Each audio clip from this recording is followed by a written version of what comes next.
जय भोले की हर हर महादेव बम बम भोले।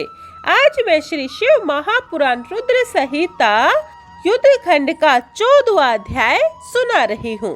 जलंधर की उत्पत्ति सुनिए। व्यास जी बोले, संत कुमार, जिस समय शिवजी ने अपने माथे का वह तेज शीर समुद्र में डाल दिया, उस समय क्या हुआ? संत कुमार जी बोले, तात, अब शिवजी ने अपना तेज शीर समुद्र में डाल दिया। उस समय वह शीघ्र ही बालक हो गंगा सागर पर बैठकर अत्यंत उच्च स्वर से संसार को भय देने वाला रुदन करने लगा। उसके रुदन से संसार व्याकुल हो गया। शंकर सुवन के रुदन से ब्रह्मांड व्याकुल हो गए। समस्त देवता और मुनि व्याकुल होकर लोक पितामह ब्रह्मा जी की शरण में गए। सब ने मिलकर ब्रह्मा जी को प्रणाम किया और स्तुति की। फिर कहा, पितामह, यह तो बड़ा भयंकर समय उपस्थित हुआ है। महायोगिनी, इसका शीघ्र नाश कीजिए। तब देवताओं की ऐसी बात सुनकर ब्रह्मा जी सत्यलोक से उतरकर समुद्र तट पर उस बालक को देखने आए। समुद्र ने ब्रह्मा जी को आते देखा, उस बालक को उठा, उन्हें प्रणाम किया और पुण्य उनको गोद में दे दिया। तब विस्मित हो ब्रह्मा ने पूछा, सागर, तुम शीघ्र कहो कि यह बालक किसका है? समुद्र ने विनम्र शब्दों से कहा, भगवान, यह तो मैं नहीं जानता, किंतु मुझे इतना अवश्य ज्ञात है कि यह गंगा सागर के संगम में प्रकट हुआ है। अतएव आप इस बालक के जात कर्म आदि संस्कार कीजिए। इसका जातक फल बताइए। संत कुमार जी कहते हैं, इधर तो सागर ब्रह्मा जी से ऐसा कह रहा था, उधर सागर पुत्र ब्रह्मा जी के गले में हाथ डालकर बार बार उनका आकर्षण कर रहा था। फिर तो उसने इतने जोर से ब्रह्मा जी का गला पकड़ा कि उससे पीड़ित हो उनके नेत्रों से आंसू टपकने लगे।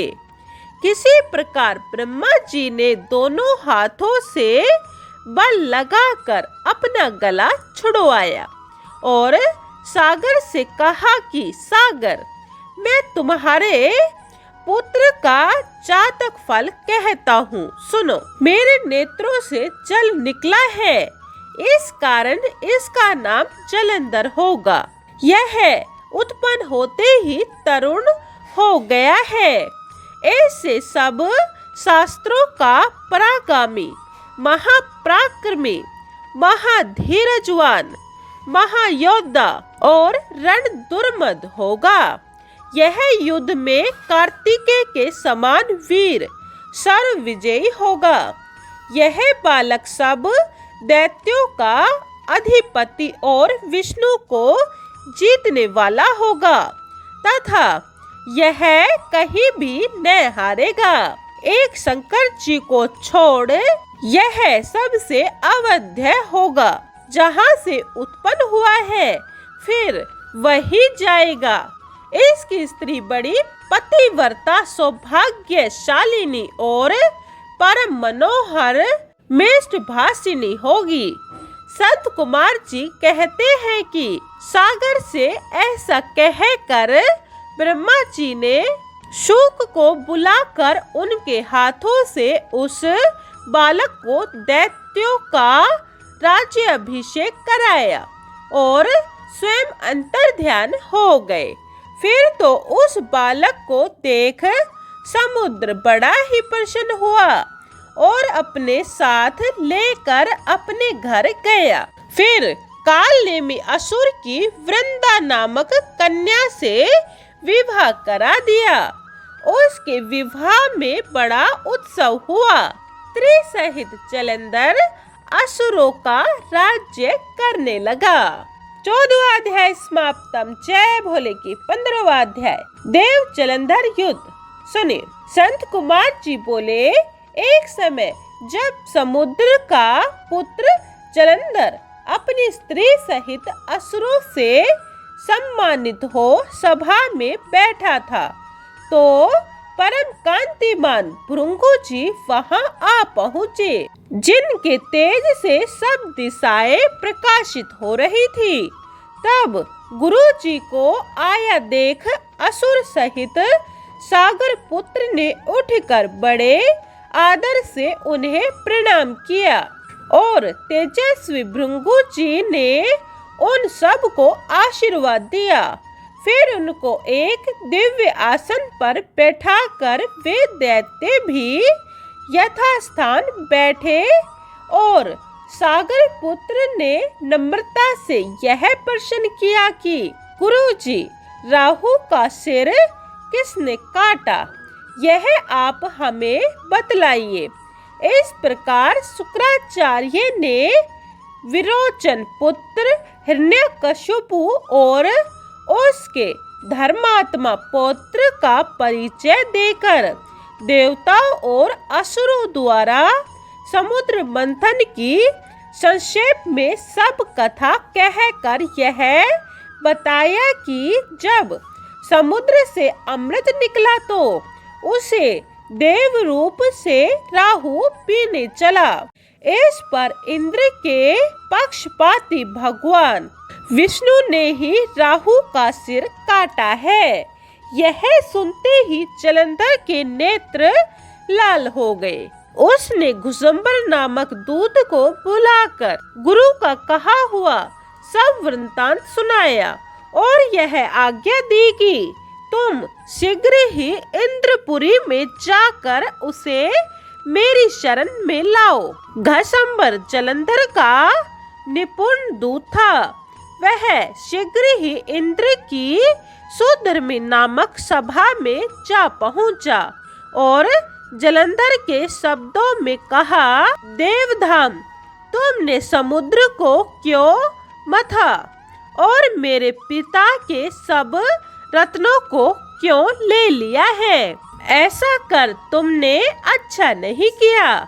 यदि तुम अपना भला चाहते हो तो उन सब रत्नों सहित देवताओं के साथ मेरी शरण आ, अन्यथा अच्छा नहीं होगा।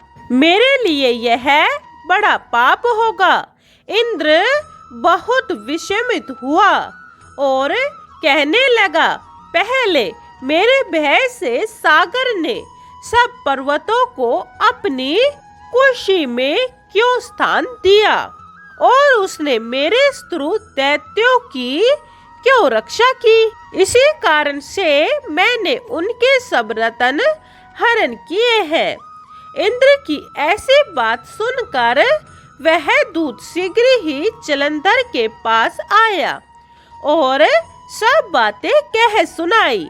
उसे सुनते ही वह दैत्य मारे क्रोध के अपने होठ फड़फड़ाने लगा और देवताओं को जीतने के लिए उसने उद्योग आरंभ किया। फिर तो सब दिशाओं पाताल से करोड़ों करोड़ दैत्य उनके पास आने लगे। शुंभ निशुंभ आदि करोड़ों सेनापतियों के साथ जलंधर इंद्र से युद्ध करने लगा।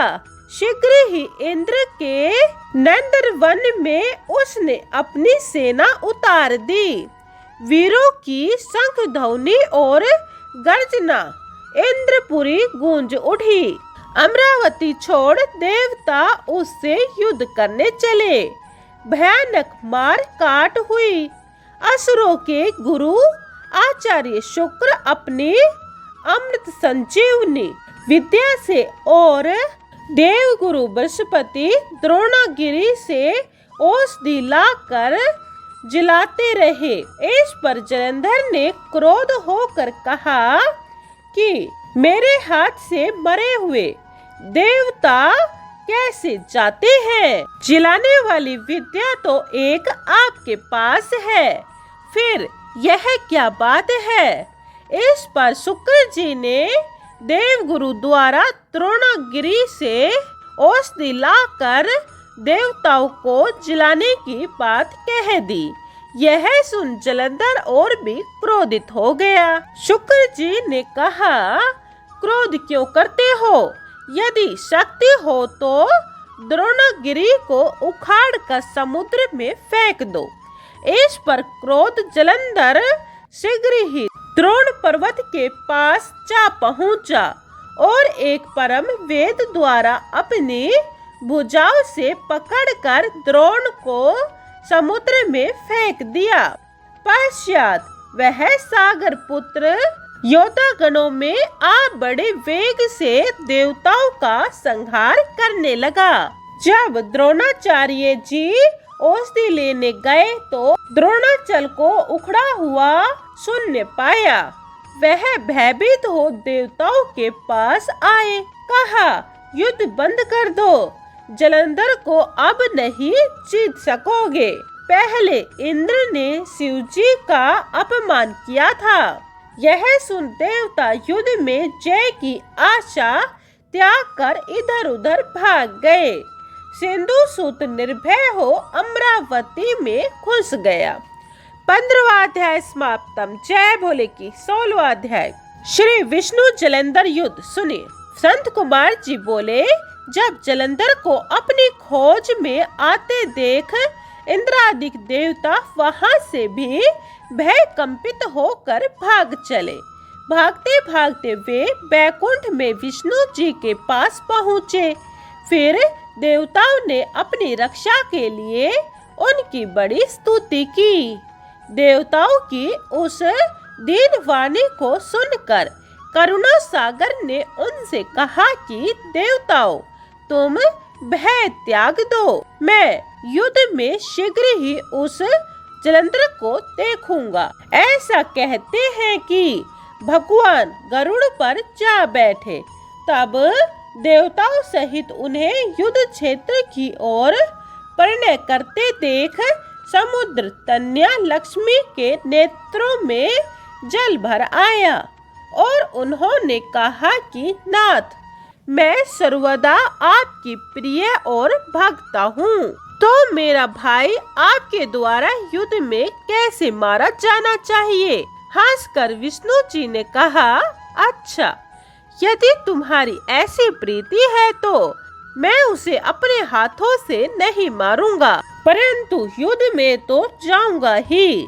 ऐसा कह शंख चक्र गदा पद्मधारी भगवान विष्णु गरुड़ पर चढ़े हुए शीघ्र ही युद्ध के उस स्थान में आ पहुँचे जहाँ की जलंधर विद्यमान था। विष्णु तेज से दर्पित देवता सिंहनाद करने लगे।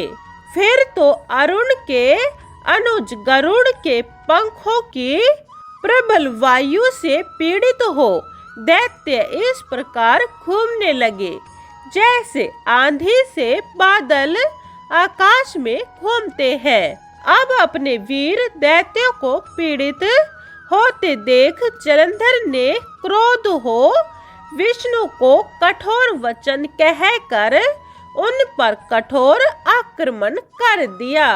16वां अध्याय समाप्तम। जय भोले। 17वां अध्याय विष्णु जलंधर युद्ध अगली वीडियो में सुने। जय भोले की हर हर महादेव बम बम भोले। अगर आपको हमारी वीडियो पसंद आई हो तो लाइक शेयर और सब्सक्राइब जरूर करें। कमेंट में जय भोले की लिखें। जय भोले की।